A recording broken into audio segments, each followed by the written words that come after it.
Hello and welcome everyone to this week's weekly webinar of the Independent Medical Alliance. I'm Dr. Ryan Cole, and tonight we're going to talk about something that's timely and been getting attention in the media recently. Alpha-Gal syndrome. Sometimes people know it as the red meat allergy. It's an unusual condition linked to tick bites, and it's a good reminder that ticks can affect our health in more ways than one and more ways than many people realize. Our goal tonight is not to create any fear. It's to help people understand what to watch for, what questions to ask, and how to take practical steps to protect themselves and their families. We'll begin with alpha-gal because that's where a lot of the current conversation is. And then we'll broaden out into some questions around insects, vector control, tick-borne illness beyond Lyme disease, what to do after tick bites, prevention strategies, and how families can think through risks without panics. So I'm joined tonight by two physician colleagues who are wonderful, and they both bring important perspectives to the conversation tonight. First is Dr. Katerina Lindley. She's a board-certified family physician, director of the IMA Fellowship Program, also an IMA Senior Fellow in Family Medicine, and co-founder of the Global Health Project. She spent her career advocating for patients, physicians, and medical freedom. Welcome, Kat. Hi, Ryan. It's great seeing you. It's wonderful to see you. We're also joined by another colleague and friend, Dr. Lynn Fynn, a retired, she'll never retire. She's rewired. So retired infectious disease specialist. Like that. She's rewired. She's a clinical researcher whose work includes novel therapeutic formulations and research into immune and neurologic mechanisms. So great to see you as well, Lynn, and thank you both for being here. Thanks for having us, Ryan. It's great to see you. Of course. All right. Now, let's start from the top. Alpha-Gal syndrome.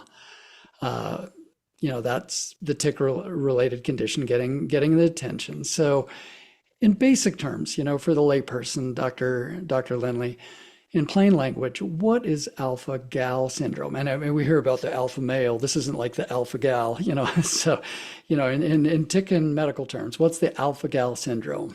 So essentially, it's an allergy to tick bite, right? You have this tick that infects, that bites on other animals like cows, and then it bites us, and we develop an allergic reaction to the alpha-gal molecule, which is really galactose alpha-1,3 galactose. So it's a sugar, not a protein. Most people, when they think of allergies, think of a bigger protein that they're allergic to, but this is actually a sugar that they're allergic to. Yeah, it's a sugar and it's found in cows, pigs, sheep, and deer. It's not found in chicken or fish. That's a great point. And, basically dogs, cats, goats, other mammals, but not in primates. We don't carry that sugar on our proteins or on our fats. So, what does it lead to? What kind of immune response do people get? Or, what kind of symptoms would one consider in terms of developing this allergy? So usually after you get bitten by this Lone Star tick that generally carries this, your body doesn't recognize this molecule, so it treats it like a threat. And then they develop this IgE immune response. And it's usually delayed. That's one of the things. It can be sometimes difficult to diagnose because you don't get it right away. You can get it 6 to 8 hours later. And the reason why is because this is a sugar molecule that's carried on the protein or fat. So it has to go through our digestive system. And the symptoms, you see them a little bit later, but they can be vague, right? You can have rash, you can have GI symptoms. Some people can have anaphylactic reaction, but again, it's not right away. So this delay in diagnosis sometimes causes confusion. Yeah, in some circles, it's referred to as the midnight allergy because it is a delayed reaction. All of a sudden, in the middle of the night, you're throwing up or running from the other end and very uncomfortable. And to your point, some people may just get vague, irritable bowel-like symptoms. And yeah, I'm glad you brought up the point about the rash because a lot of it just starts with hives or itching or urticaria. which is very non-specific. So, pinning it down, the average patient, it takes like 7 years for the average patient to get diagnosed, which is unfortunate. So is it just meat, red meats, or are there other products that can be an issue for some patients?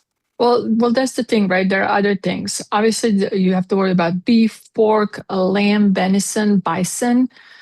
But then you also have to worry about milk, cheese, butter, ice cream, yogurt, any of those proteins, and then gelatin that you find in gummies, in marshmallows, broths, organ meats, and interestingly enough, some medications like heparin Hmm. and certain vaccines that contain gelatin.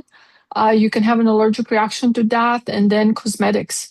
Now we're getting a lot of these natural cosmetics lines that come from Beef tallow and tallow, things like yeah. that. Yeah. So you have to worry about all of these things because now if you have this type of allergy, you can actually end up having a reaction to it. Yeah, I was reading up on an interesting one. Even the lanolin from lambs, that a lot of people use on Hmm. their hands, even like the lanolin on some sweaters and whatnot that people don't even think of. In the wintertime, they'll put on their sweater and all of a sudden start itching and they think it's the wool, but it can actually be, for people that have developed this syndrome, it can be an allergic reaction to that sugar attached to the fatty molecule of the lanolin, which is fascinating. And then the other thing too, a lot of people don't think out. A lot of medicines, the gel capsules are gelatin derived, and you've got to be super careful. And I guess challenge is a lot of things aren't. A lot of products aren't labeled, mammalian derived, or if you have alpha gal, blah blah blah. So how many people have alpha gal that we know of? Well, I don't know the exact number, but it's becoming a little bit more frequent. I posted something on X a few days ago about it, and then, interestingly, I posted. One of our colleagues told me about acupuncture that can be used in some patients, and there were a lot of responses. So I was really overwhelmed with how many people had it, and some had severe, some had mild. But I think we're starting to see it a lot more than we expected. Yeah, it's my understanding that about 450,000 people in the US have had it, but it's not a reportable disease. And Mm-hmm. so, as more people learn about it and finally get tested, those numbers continue to go up. And you brought up a good point. It's not severe in everyone either. Some people have mild symptoms and some have severe. And so let's jump to you, Dr. Fynn, as an infectious disease expert and from your immune perspective. What makes this particular allergy unusual? Well, it's funny you say that. It is not an infectious disease, and a lot of people think it is, like Lyme or any of those other types of diseases where they have, a pathogen at the other end of this. This is a strictly oligosaccharide allergy. So you're not dealing with a protein, and you know it behaves uniquely in that sense because most food allergies, when you ingest the food pretty quickly, you'll see the onset of symptoms and you'll know that your airways are getting thicker, your lips are getting thicker, or whatever. And you can pretty much figure out that whatever you were allergic to was in what you just ate, and you go straight to the emergency room. Right.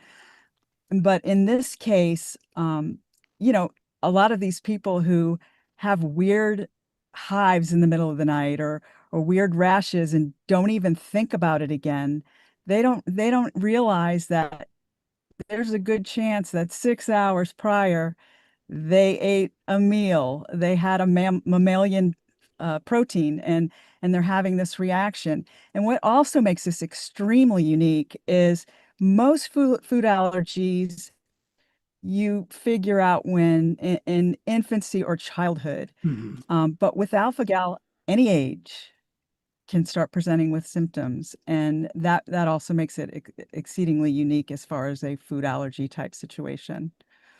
Yeah, and the average age of onset right now is 40 to 50, but it doesn't mean children can't get it. Plenty of children get it. And Yep. then, I have a hypothesis about that, and we'll talk about that later. okay, good, good. I knew you would. Ryan, That's great. before you guys go on to next thing, I think what we need to stress is what Lynn just said. It's not an infection, right? And I know I mentioned it's not, but it needs to be really stressed. It's not infection, because the other tick illnesses we'll talk about, they're all infections and we treat them with antibiotics. And then you have this one where we don't really have a treatment because it's not an infection. Yeah, allergy. I have ideas about that too. Yeah. So are there cofactors, Dr. Finn, that can exacerbate it? You know, exercise, Oh, alcohol, absolutely. medications. Yeah. I mean, you got to realize whatever you take in that would cause, vasodilation or cause your gut permeability to change, those kind of things, like NSAIDs. That's a big one. Ibuprofen, those kind of things, they inhibit COX-1, and in doing so, you produce leukotrienes. Leukotrienes are very potent mediators of allergy. So what would normally be, oh, well, I got this rash, can take you from 0 to anaphylaxis a little quicker. If you have it with alcohol, same thing goes. With alcohol, leaky gut, vasodilation, all of that is going to contribute to the intensity, to the severity of your reaction.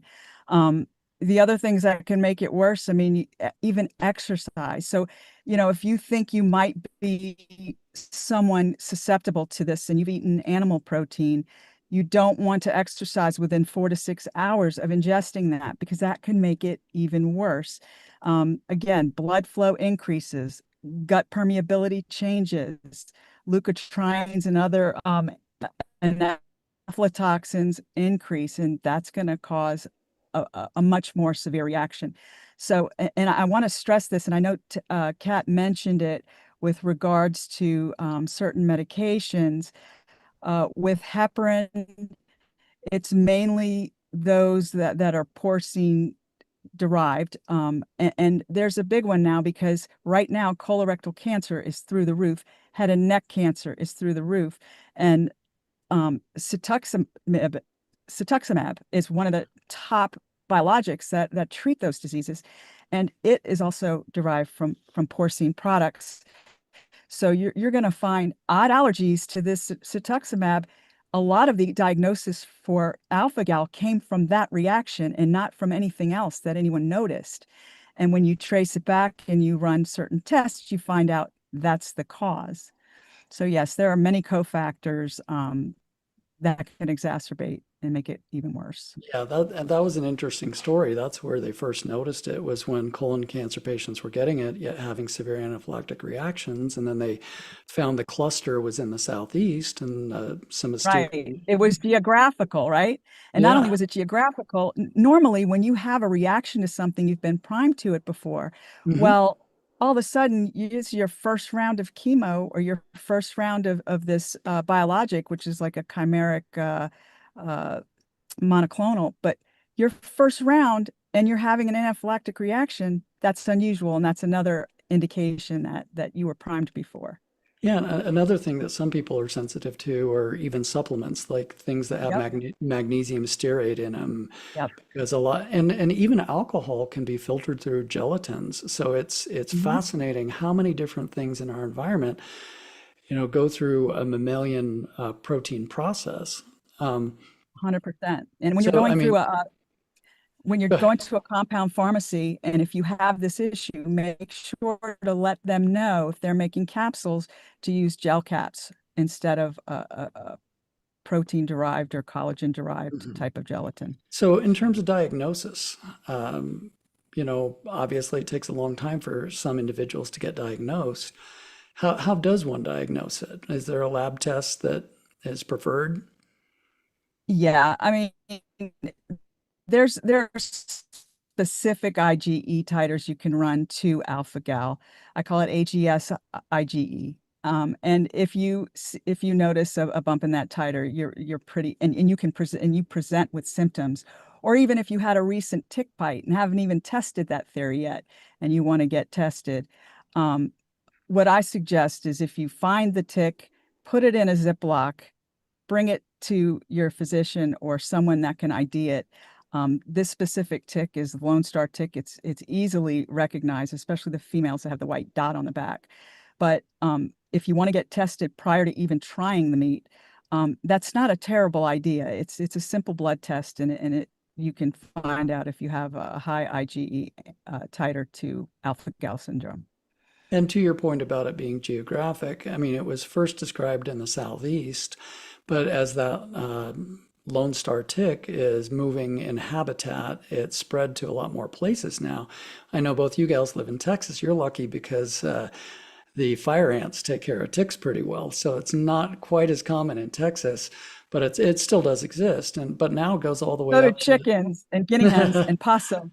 Have yeah, those yeah. on your properties. Yeah, there you go. They all take care of the ticks.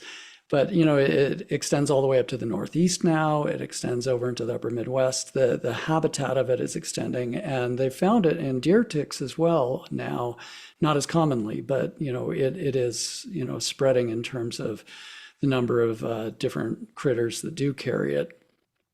So Yeah, go ahead. Sorry. go ahead. I was going to say the thing about the difference between Lone Star and deer ticks is deer ticks are pretty passive, but Lone Star ticks, man, they'll hunt you down. And if you're walking in the very middle of a trail and they see that there's movement or feel or even notice CO2, they'll come after you. So you really Yeah, have to they be act. I aware. watched I watched the video of one chasing. It was really funny. That female Lone Star tick I is an know. alpha gal. I'm gonna get you. So once someone's diagnosed, I mean, what does management look like, Lynn? Unfortunately, it's avoidance. You have to be very careful. You have to avoid all mammalian type meats. Oddly enough, since the fowl are spared in this situation, you can have emu, you can have ostrich, you can have chicken, fish. What I'm saying right now should ring a bell in your head. Like, wow, a disease that pulls you away from meat. Yeah, we're gonna jump into that in a minute here. We'll get a little But conspiratorial for fun. avoidance is how you deal with it. You have to avoid those situations. You have to avoid exercise if you accidentally partake in any of it between 4 to 6 hours after and before. You have to avoid alcohol, NSAIDs, and all the things that can exacerbate what could just be an itch and turn it into something more life-threatening. Yeah, certainly. And some people, interestingly, over time will develop a Yes. tolerance again, thankfully. Not Yeah, everybody. I mean, you can go check your IgE levels like 6 months and then at a year. And if you see it start going down to not even detectable, you can safely start introducing meats into your diet one by one and see how you do. Um, a lot, a lot of people I've interviewed who have it have been able to do that. The other thing that you and I were talking about not too long ago was the Solomon acupuncture needle in your ear Mhm. for 3 weeks.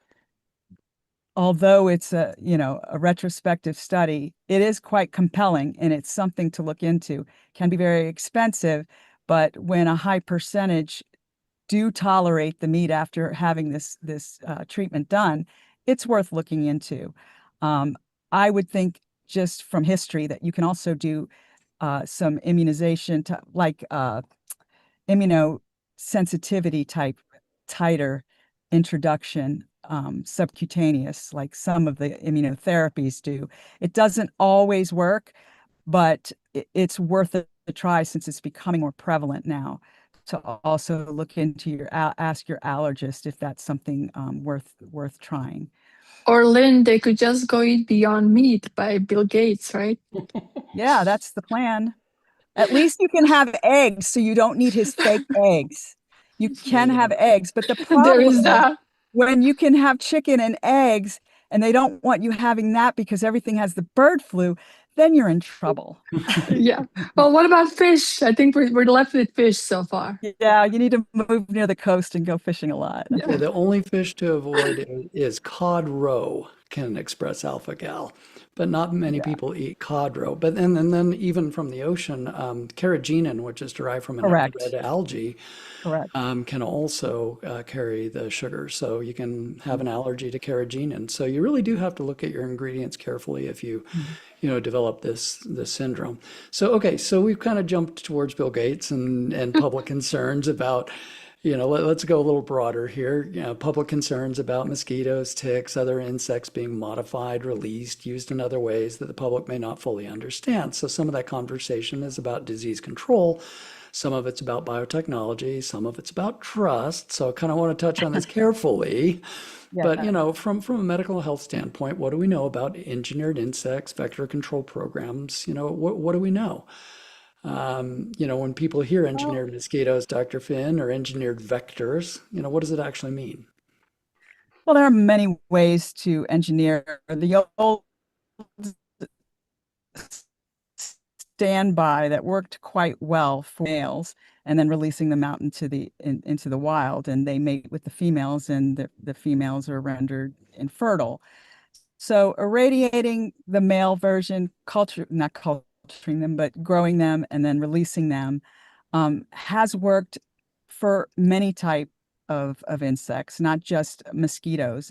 And, and it's an old standby. I mean, I don't know what the problem is. It pretty much eradicated the screw worm since the 1950s. If it's not broken, why fix it? But unfortunately, the Gates Foundation went ahead and bought Oxitec, and they have something called friendly mosquitoes, because it sounds so much better. But it's genetically modified. When you start messing around with the genome of certain species, you don't tend to think of the downstream problems that may arise later. And in this specific one, I think it was Aedes aegypti, he did a male dominant gene put in, and they're supposed to mate with the female, and the offspring aren't viable. They don't grow to adults. They end up dying. And they tested it in Brazil very much without our permission, but they didn't mention that 3 to 4% of those mosquitoes ended up not producing offspring that died. And what happened is now we have a genetically altered species that is out in the wild, and it really it changes, it reshapes the whole biome that you're in at that point, because you have the Cuban Mexican mosquitoes that are hybrid with this weird gene in it. And they don't mention any of that stuff or what kind of consequences can result because of that. They just let it fly, and that's a problem. But they're also doing something similar in ticks that, knock wood, is not yet ready for prime time yet. I still don't understand. There are so many other ways to mitigate. I don't understand why we have to go that route, because anytime you change something in the world around us, it has downstream effects, and that's what I'm most concerned about. But you know, there's quite a lot of money into these programs, so it's Sure. something that we have to be really careful Well, and that of. brings up, some important questions for you, Dr. Lindley. I mean, how do you respond when patients are worried about manipulated insects, the ways they affect, public health? And, how do you allay concerns that jump beyond the evidence we have? So I'm the wrong person to ask this question because I'm a fan of Jurassic Park and movies like that. So, uh, I think the most important thing is you have to educate yourself, right? You have to know what's out there. I did see a post by Lee Zeldin, who is the head of EPA, who said that these, genetically modified insects are not allowed to be put in the wild in the United States because there are stories of gays doing it in Florida and different places like that. The best thing is protect yourself, right? You can do natural protection. When you go outside, wear long sleeve shirts and things like that. You have to take all of this with a grain of salt and recognize that there is an agenda out there. And like Lynn said, they're always trying to produce something bigger and better without looking at the consequences of doing that. By the way, the Cuban Mexican, what was it, mosquito, Lynn? That was pretty funny. Yeah. Yeah, that was pretty funny. That's Cuban taking Mexican. multiculturalism a little too far. I was going to say, which accent did they use? Is it more Cuban or is it Mexican? How is the Spanish? Te voy a picar. Te voy a picar. I know 3 of us together is never a good idea. But, the things like this are interesting because if you do read Pact for the Future by United Nations and Agenda 2030, a lot of these things have been documented in their own documents. So people, they're not completely wrong when they say, I'm concerned and what do I do? And, alpha gal, it comes out of, it's not like it came out of nowhere, but we're seeing huge incidents of it. And then like every time you go to HEB or Target or Walmart or, Publix, wherever, like Beyond Meat, would you like to try a hamburger?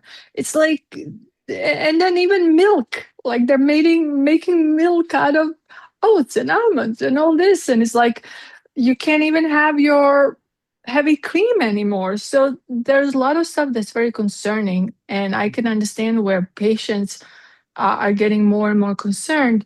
And, I had a young adult, I didn't even think about alpha gal, who developed these hives out of nowhere in the morning. And, we couldn't figure out why, but now, and I should have thought about it because I actually just wrote about it, but now I'm going to test her for alpha gal to see if she has this, because we're seeing all of these weird presentations all the time now. Can I add to that? Yeah, go ahead. Well, in 2012, right, Matthew Lau, who runs bioethics at NYU, he's a World Economic Forum fellow, he wrote a paper called of human engineering, and it was a little frightening, to be honest. And then in 2016, he's on the stage doing a TED talk, and he specifically states what the Lone Star tick, and goes on to say it is almost, it's almost moral to promote something like this and even expand on it to where humans are not eating meat because they can't control themselves and their urges. So sometimes you have to make environmental changes to do it for them. Now, this was stated on a public talk, and then Gates funds all these millions of things. But then in 2025, Crutchfield came out with a bioethics paper in the Journal of Bioethics. It's almost like an oxymoron because it was titled beneficial blood sucking. That was, and saying that, beneficial blood sucking. Yes. And he concluded with it's morally obligatory. It's a moral bioenhancer. Moral bioenhancer to get people allergic but they're to saying meat. They're obligated. How is that ethics? Those two people should live in infamy for that kind of evil. Parker Crutchfield and Blake Harris. And to even suggest that, it's just control over other people, to Dr. Lindley's point, and where's the informed consent in that, trying to spread allergy and disease. It's, look, if you want to, live your whatever kind of life, go for it, but don't force your life on other people through nefarious means. Well, and they have whole organizations that whomever disagrees with their worldview, they will get funding to figure out how to sway you to their worldview. And that's really problematic. And they put it under the loose veil of bioethics. And I don't know when this turned so rapidly. Yeah. But it was really dark, and it was never like this. And you've both taken bioethics, and in medical school, Mhm. and it was nothing like this. It was, you need to treat that murderer like your mother, and now this is where we are. But I do have a couple of hypotheses when you want to fit it in. Well, But go for it. it I want to hear I them. was gonna Excellent. say we're ready. Go ahead. Yeah. well, the thing is, I'm looking at these numbers, and we're 100-fold jump from 2013 in these Mhm. cases. Now, of course, we have this assay now. We're more aware, so we're going to find more cases. So that's going to pretty much take care of some of it, but not all of it. And the reason why I'm saying this is because I'm noticing that different people have different reactions. They may have been bitten by the same tick, and had the same bolus of alpha gal injected in their open wound, um, but they have different reactions. Some are quite serious, some are nothing. And it just dawned on me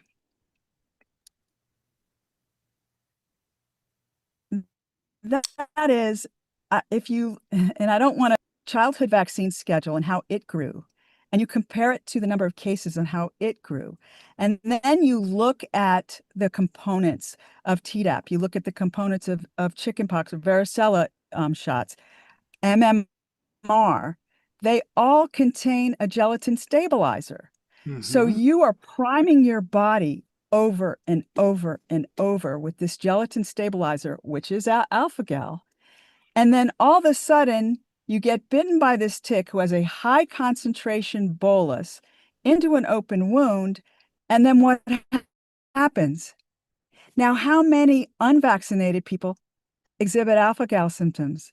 I want to know that. And the reason why I want to know this is, in the animal lab, when we're trying to induce anaphylaxis in an animal, we prime them with horse serum, and we prime Yeah. them in small amounts over a course of a period, and then give them a bolus, and boom, they drop. The bottom drops out. So it is a highly plausible mechanism, and no one can disagree with that. They may want to because of, ideology, but from a scientific standpoint, you're priming yourself all of this time, just like when you're getting that monoclonal, and you're all of a sudden, at first glance, you're having an anaphylactic reaction. Why? Well, it's the same thing with the tick bite. Why did you have a reaction when you got that tick bite?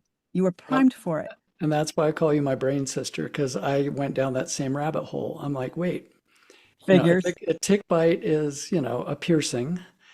A needle is a piercing. Not all vaccines have, gelatin, but No, no, a lot of them sure do, named though. most of them. Yep, a lot of Yes, them sure do. And yeah, I went down that rabbit hole. I'm like, yeah, primed, and then anaphylaxis. Yeah. And that's why alpha gal patients should not go get the shingles vaccine either. yeah. And, you know, a great study would be, let's look at this. Let's look at vaccinated versus unvaccinated. Let's look at alpha gal rates comparatively. And, Mhm. that'd be a fascinatingly honest answer if anybody would allow that kind of research to actually happen. Yeah, there's that. So, okay, let's kind of shift gears to kind of the broader context. When people hear tick-borne illness, obviously we're talking about an allergy here, but a lot of people think of infectious Lyme, but that's only part of the picture. So, from a clinical standpoint, what else should people understand about ticks, the illnesses they carry? What are some of the more common concerns, that people maybe sometimes overlook? Does geography matter? Does the type of tick matter? For both of you, either one of you. Absolutely. Yeah, absolutely. Type of tick matters. I know Gates is working with the Asian blue tick. So those of you in Europe, be aware, because you don't have the Lone Star tick in Europe, but you do have the Asian blue tick. And uh, everything from chikungunya to uh, Rocky Mountain spotted fever, Lyme disease, that we all kind of scratch our head about as it gets more and more complex than just a simple bacterial infection. There's a lot going on, and our government and our researchers and the world have been very, very interested in ticks for a very, very long time, because they're a great vector They're a Yeah, great vector. anaplasmosis, babebiosis, Correct. ehrlichiosis, so many Yep. different tick-borne diseases. And to your point about Europe, alpha-gal isn't unique to the United States. There are about 13 ticks around the world that carry it that we know of so far. And we don't know of any other animal vectors. Do chiggers carry it? The little larvae of baby ticks can look like chiggers and chigger bites, but there's so much we don't know. But the only continent that hasn't seen alpha-gal itself is Antarctica. Mhm. But it's been found It's everywhere else. cold. Yeah, it's too And I'll cold for the tell tick. you, as far as the US goes, Arizona, New Mexico, those dry climates, Hmm. that's a great way to kill the Lone Star tick. Hmm. Hot and dry. They need the humidity. Yeah. So, and some of the colder states won't have high concentrations of Lone Star ticks, but you look at the dry heat. It's a dry heat. You look at the dry heat in Arizona and New Mexico. Yeah. Well, and that's a good point because Lyme we thought of more East Coast, but canyons of California carry a lot of Lyme now. Ehrlichiosis is more common in parts of the upper Midwest. It does depend on the type of tick and where one is. And just like with this allergy, symptoms from these other tick-borne illnesses, they can be vague, and what distinguishes one from another per se. But the From good thing is, right, they're infections, so we can treat them. That's kind of where at least there is a good thing if it yeah. comes to the other ones. My optimistic friend. And are there cases where someone never sees the tick, but still develops symptoms? Who is to Um, say that the tick didn't bite them and fell off, right? Right, So that's the fact they correct. didn't And see one doesn't matter. right. that And brings me to one other thing that people don't realize because they have their old wives' ideas of how to remove a tick. And they think that if they, get a hot match and put it against its back or use essential oils, it'll come off. But the fact of the matter is, you're putting yourself at higher risk because it causes the Gonna tick make to it angry. regurgitate. yeah, Yep. They I'm gonna throw up if you regurgitate. burn my bum. Yeah, for Yep. sure. Exactly. They regurgitate in your wound. So Yeah. you increase the concentration of whatever they're carrying, and it's just not a good idea. If you're going for a walk, if you're on the trails or whatever, go home, get in the shower, and go over your whole body. Just make sure they're off before they even have a chance to attach. Well, and to that point, a fun thing to do is, okay, so you're going for a walk in the woods or, there are tall grasses on the trail, whatever. Just wrap a white t-shirt around your hiking stick and see what shows Absolutely. up. Absolutely. And then, I mean, if you see it, and okay, so let's get practical. People are like, okay, what can we do? You find a tick on yourself, your child, your pet. They're not sure what to do next. So you find an attached tick. What's the first thing you do? Take it off straight out.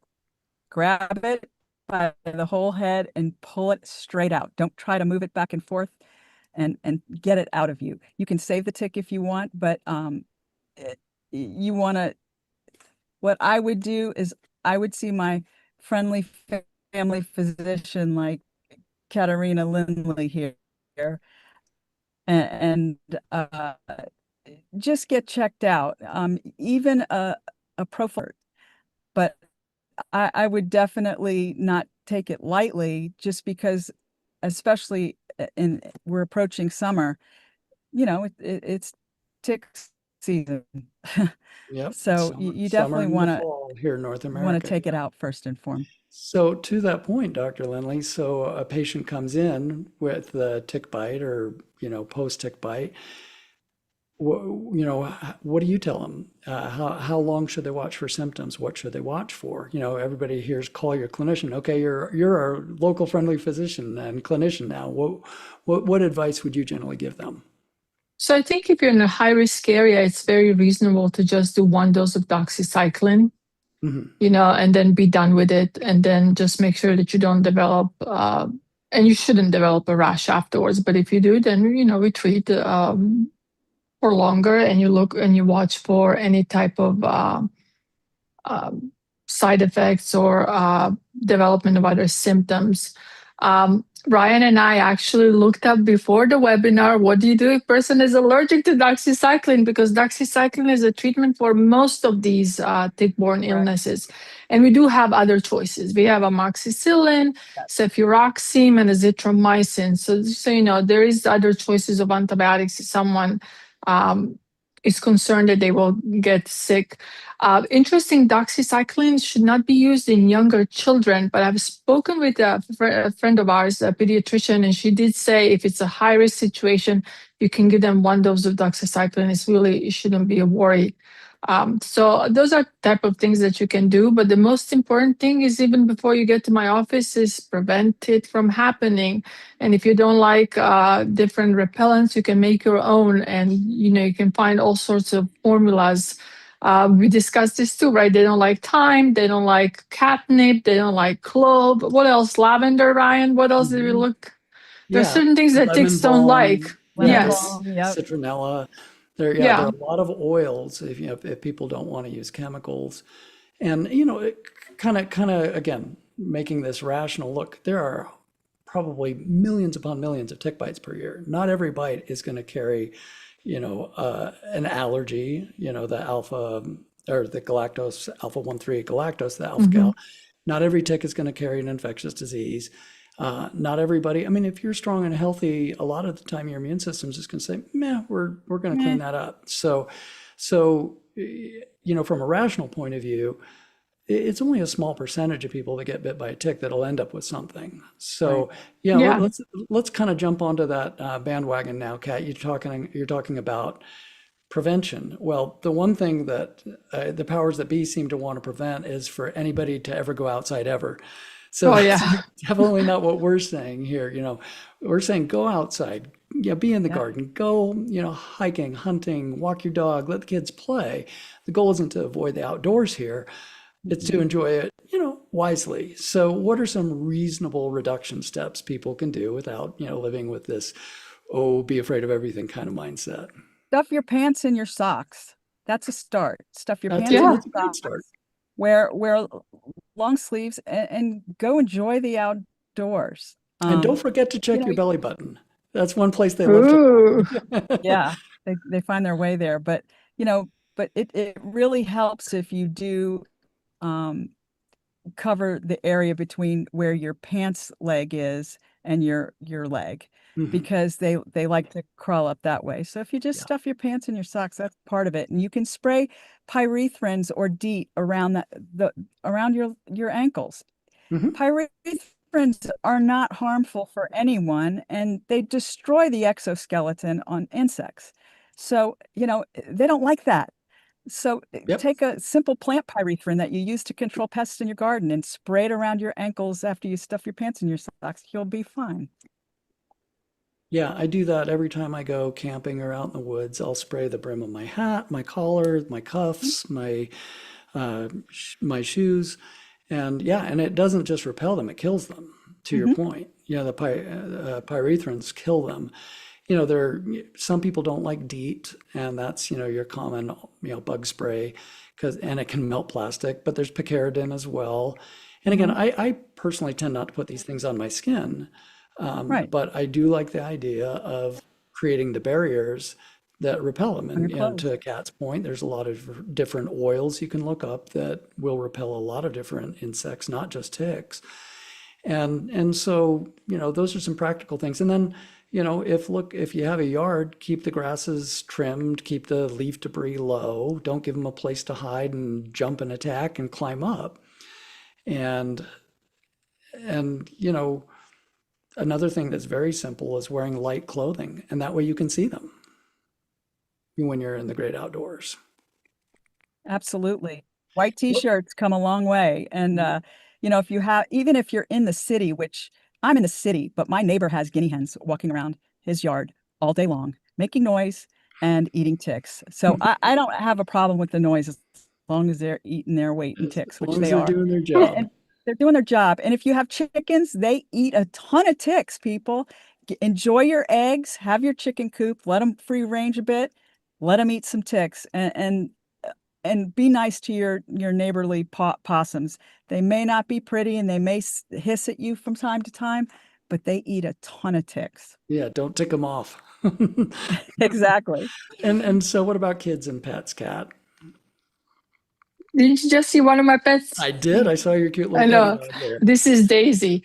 I think the most important thing is enjoy life, right? And we need to let our kids be kids. And there are different things that veterinarians will use for the pets. But again, the most important thing is the same thing. If you go out in the woods with your animals, check them as well.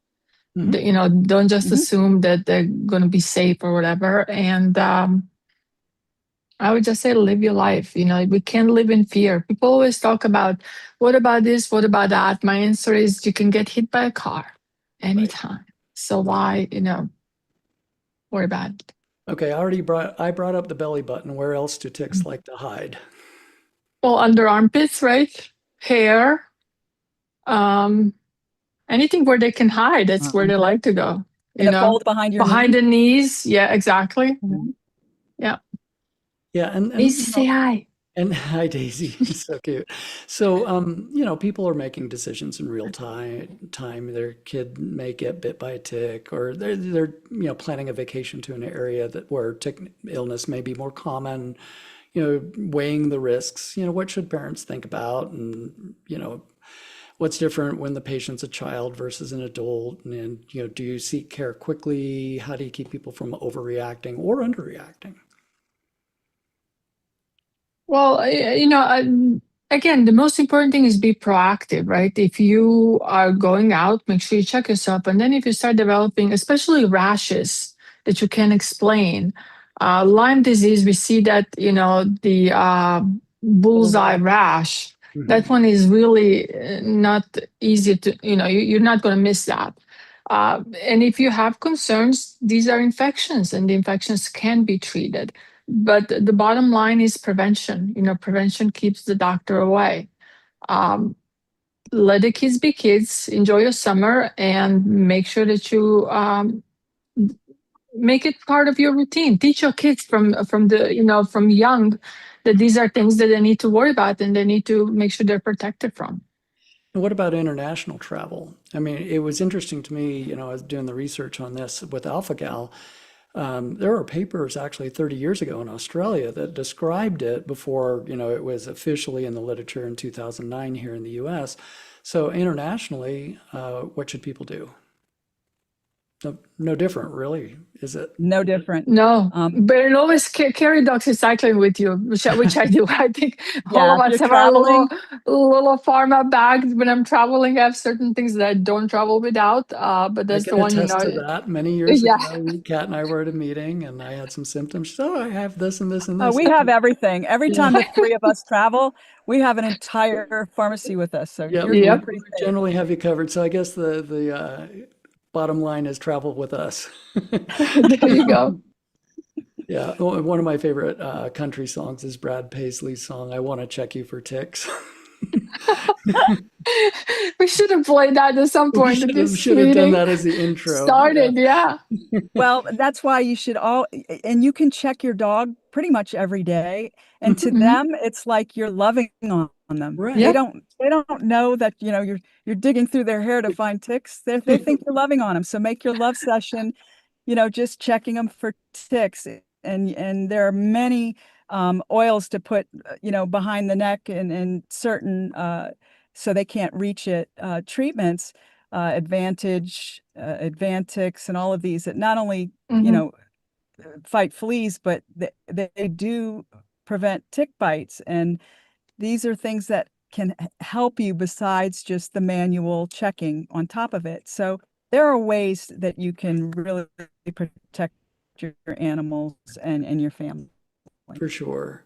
And I mean, even just like spraying the barrier of your house, or, where your dogs are, just spraying the barriers around where they sleep, just simple things like that, protecting your animals. And one thing I shared on X, Ryan, is a video from someone who said to put certain bushes in your yard.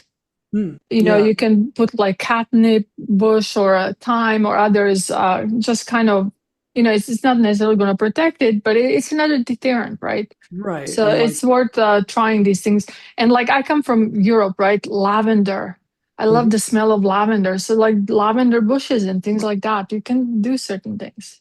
Yeah, I mean, even like the mum family or the marigold family, they repel a lot of pests as well.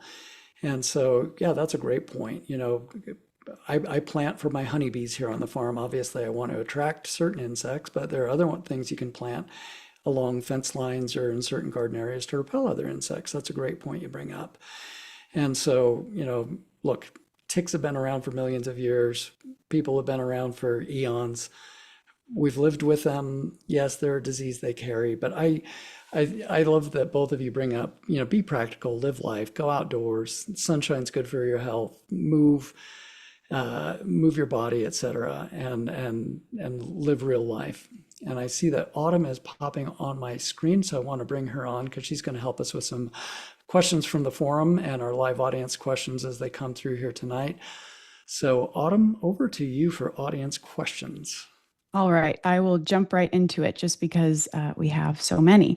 One question that I know you guys covered. Oh, it looks like we lost Dr. Fynn. Hopefully she she'll will pop pop back back on. One question that we got that you guys covered, but just wanted to go over it again is what is the alpha-gal test and how do I order it? Yeah, so it's an alpha-gal IgE antibody. And don't make sure your doctor doesn't order alpha galactosidase. That's a completely different condition. But it's an alpha-gal IgE antibody titer.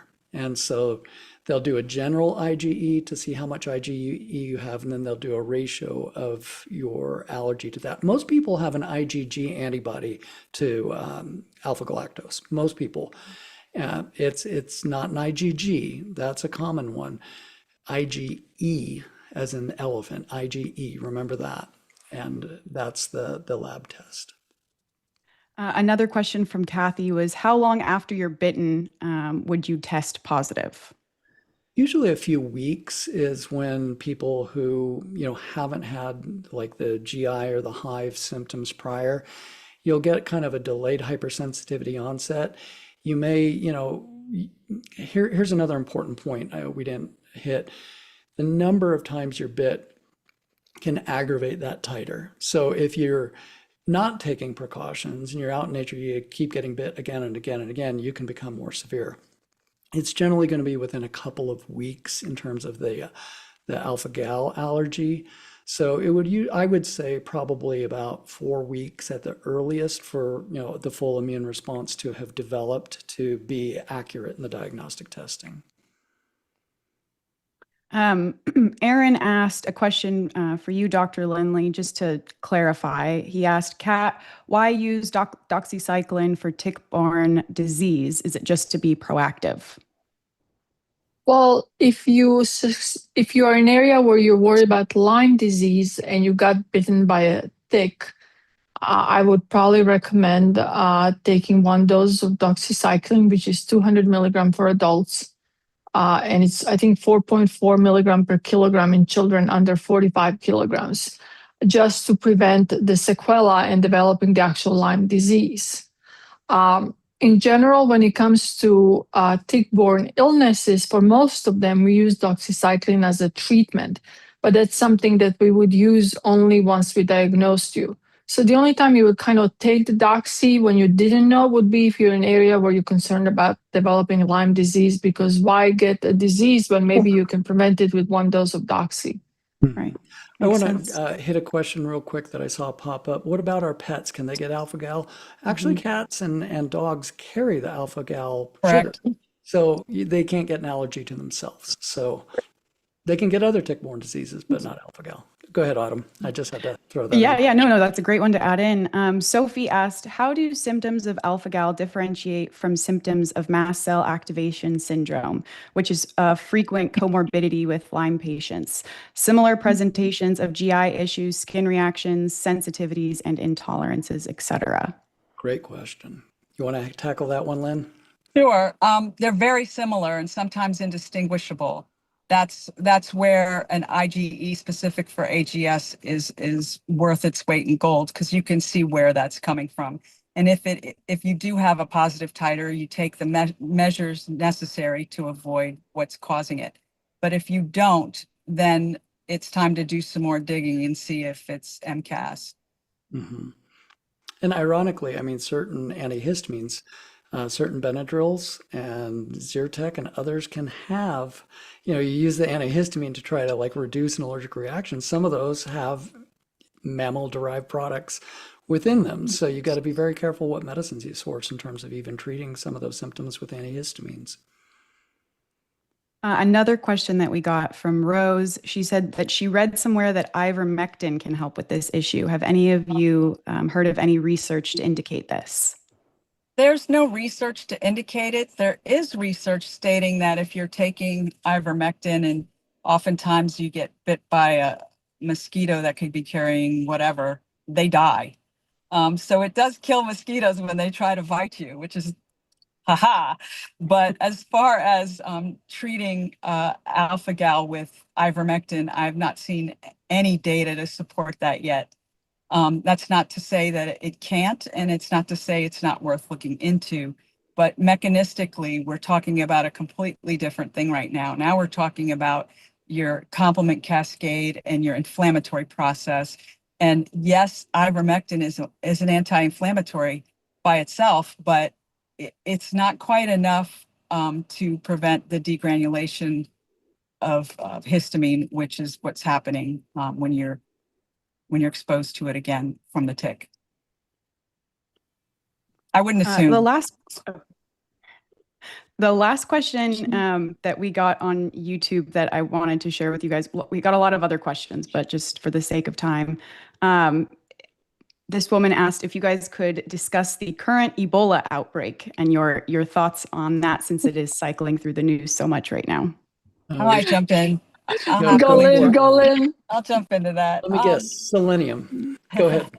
Well, there's plenty of data out there showing that if your selenium level is strong and you're taking 200 micrograms a day, your outcomes, if you did get Ebola, would be fine.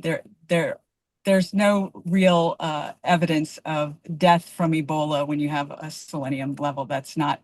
I mean, you got to realize most of the poor outcomes are in Africa. Their soil is completely overworked. It's void of many minerals, one of which is selenium. So it's important to keep that up. That said, Ebola is not a typical pandemic type disease. That is not how the virus spreads. Yes, it's an RNA virus. Yes, it could possibly be treated by other things that single-stranded negative sense viruses are susceptible to, and I'll leave it at that. But the chances of it breaking out into some kind of pandemic, it doesn't work that way. Where it is in the Congo, that is not new to that area. Every couple of years, there's an outbreak of Ebola in that area of the Congo. The way they have funerals, they all line up and kiss their dead. There are a lot of things they do culturally that promote this sort of thing, and it burns out quite quickly. It doesn't give people enough time to go traveling the world to spread it. It is not an airborne virus, and it does not work the same way that an airborne virus would, or a respiratory virus. So people worrying about Ebola, it's just a scary name. Don't worry about it. And even Marburg, there are no deaths from either of those in the United States with our diet, how we treat ourselves, our nutrition. And again, keep those selenium levels and your vitamin D levels up. Absolutely. And Autumn, before we go, one of my favorite movies ever is Outbreak with Dustin Hoffman, where they have a virus very similar to Ebola that becomes respiratory borne, but because of gain of function research, and like Lynn said, they're not respiratory viruses, but they are Frankensteins in medicine and science. Yeah, they like doing that. Yeah. I mean, let's see. Bird flu, COVID, Ebola, Hanta, monkeypox. Be afraid, very afraid. Exactly. Live your life. Just live your life. Live your life, exactly. Before we finish up, I mean, those are great questions, and I know there's a lot more, and we'll try to address those maybe in the forum. Either of you Oh, have- no. Before you go, Ryan, please show everyone your tie because there were Yeah, it was questions very about your popular in the tie. chat. Oh, I did. This is a hand-painted tie Stealing the show. I got from Yes. Miguel in London. It's Oh, honeybees. of course, Dr. Fynn has one as well. Well, Matching bees. I'm in my daughter's car, and it's called the Busy Bee because of its colors, and she has these things up in the dash, so it reminds me of your tie there, Ryan. Well, we just have to talk about things where there's a buzz about it, right? Always a buzz. Create a buzz. So, any final thoughts from you lovely gals? No, it's summertime. My daughter is graduating. Kids are going crazy. School is out. Go have fun. Have ice cream. Stay in the sun. Drink lots of water. And don't worry about these things too much. Lovely. Yes, and I'll add, don't wear sunglasses. Take in the amount of sun you need without slathering your whole body in sunscreen. Make that vitamin D and be healthy. Well, that's a great place to land. Thank you both so much for joining us tonight. Don't be afraid of the outdoors. Just be informed. Ticks are part of the environment. Yeah, in some cases they can cause real health issues for sure. But, alpha-gal is getting attention. It deserves the discussion we had. But, it opens the door to the broader perspective of just, living life, being practical. And the goal is awareness, not fear. Early recognition matters. Prevention habits matter. Thoughtful medical care matters. Dr. Fynn, Dr. Lindley, thank you so much. And Autumn, I will turn it back to you for any closing announcements you might have, Autumn. All right, I'll take it from here. Thank you all so much. Thank you. Well, before we move into other announcements, we wanted to start with just a big thank you. Thanks to this community. We didn't just meet the Parents First project match, we exceeded it, raising $290,000. Your support has helped equip more parents with resources, education, and the confidence that they need to make informed decisions for their family. So to everyone who gave, shared, and supported this campaign, thank you, thank you, thank you. Another resource that I wanted to share is IMA Senior Fellow in Pediatrics, Dr. Liz Mumper, has recently updated a guide called A Parent's Guide to Childhood Vaccination Decisions. Deciding whether or not to vaccinate or not, it deserves more than a rushed conversation with your doctor. It deserves time, clear information, and room to think. Dr. Mumper brings more than 4 decades of pediatric experience to help families understand their options without pressure. You can download the full updated guide at the short link on screen, which is geni.us/immunization guides, or by scanning the QR code. And you can always find everything on the AI search engine that we have on our website. So for this particular guide, if you just typed in A Parent's Guide to Childhood Vaccine Decisions, it'll pop right up. All right, and finally, IMA Senior Fellow Dr. Christina Carmen has released a new free guide, Antioxidants and Plant Compounds, What They Do, Where to Find Them, and How They Support Whole Body Health. This guide breaks down 16 evidence-backed antioxidants and plant compounds, including food sources, dosing guidance, what to look for, and important cautions before starting a new supplement protocol. You can download the free guide now on our website, imahealth.org, or by scanning that QR code on screen. Okay, well, thank you all for everyone who joined us live, or if you're watching the recording, we appreciate you being here. To close tonight's show, we'll leave you with a short interview featuring tonight's host, Dr. Ryan Cole, who recently joined the National Desk to discuss what you need to know about the hantavirus. Let's take a look, and we'll see you all next week. Good night. Hantavirus right now dominating some news headlines after a small number of cases were reported among passengers connected to an expedition cruise. For most folks, as we know, the risk does remain low, but the infection does offer a useful moment to understand how these viruses spread and what symptoms you should watch out for. Joining us now is Dr. Ryan Cole, head of medical and scientific affairs at the Independent Medical Alliance and senior fellow in pathology. I think it's important, Dr. Cole, good morning to you, to reiterate what the CDC has already stated, and that is this is not COVID. This is not a moment of panic. So let's start off with that first. What is hantavirus and how does it typically spread? Well, good morning, Jan. And that's such a great point that caution and wisdom is what should prevail here. It's a rare viral family that is carried by feces of rodents or in their urine or saliva, and it's really confined to a few areas of the world. So it is not very common to come across it, and it can cause, obviously, a severe hantavirus pulmonary syndrome.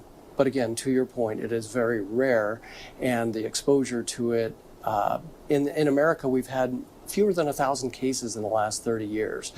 So it is rare. That's how rare it is. That's almost non-existent, if you ask me. 1,000 in the past 30 years. And this is what's dominating headlines now and sort of bringing, this fear, sort of fear-mongering, I feel like sometimes. But what has been brought, in this case particularly, is the Andes strain. So I hope I'm pronouncing it right, Andes strain. What should folks understand about that strain and how rare it is when you talk about person-to-person spread? Well, and that's a great point. Ironically, I was just in the Andes a few weeks ago, and was I worried about it? Of course not. You just don't go to areas that are dirty and low hygiene. And the Andes strain, the concern is it can spread in rare cases from human to human. However, the cases we have in America is a different strain. Some people will remember the outbreak in the 1990s in the Four Corners region of the United States.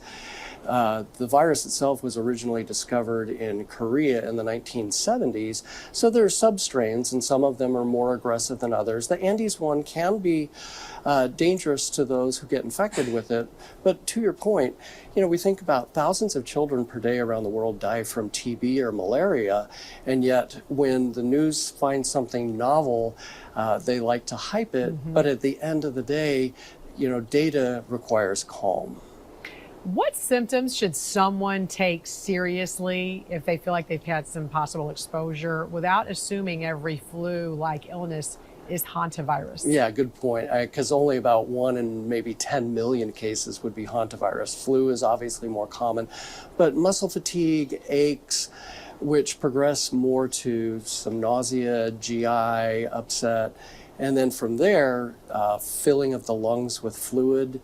And that's when the case becomes more serious. And that's when one would want to get medical attention quickly in order to abate those symptoms. And you said the treatment is what? What's the course of treatment here? Well, the course of treatment is generally supportive. Respiratory care, are there some of the drugs that we use during COVID that can prevent replication of the virus? Absolutely. So there are antivirals. The individuals who get very good medical care generally have good outcomes. The unfortunate deaths that occurred on the cruise ship, the MS Hondias, those were elderly individuals, perhaps with risk factors that haven't been revealed yet. So the majority of people will do fine. It does have, a fairly high mortality rate if not treated. But again, to your point, most viruses are common colds or flu or, even some of the lingering COVID variants out there. But most people, when they get a flu or a cold, don't need to worry. So if it doesn't spread person to person, if it's not likely for it to spread person to person, like you said, it's rare, then are you getting it from food you're eating because of rat droppings that could possibly potentially be contaminated or something? Well, you bring up a great point. It's more dust that's kicked up in an environment that's enclosed or a low hygiene environment. If there's an infestation of rats or mice, and a couple of other rodents in the Andes can carry it as well. So it's basically don't be in a dirty, dusty, enclosed environment where there's been a rodent infestation. Is it ingested? So it's literally you're breathing it in? You're literally breathing it in, okay. Correct. Okay, all right. So very quickly, what's the most practical takeaway for viewers who want to be informed and not alarmed? The most practical takeaway is don't worry. look, people die from lightning strikes and sharks, and we don't restructure our lives for that. You don't need to restructure your life for a rare outbreak that's being managed well by public health right now. I think the greatest takeaway for me is 1,000 cases in 30 years here in the U.S. And for more information, visit imahealth.org. Dr. Ryan Cole, pleasure talking with you this morning. Thanks for joining us. Thank you, Jan.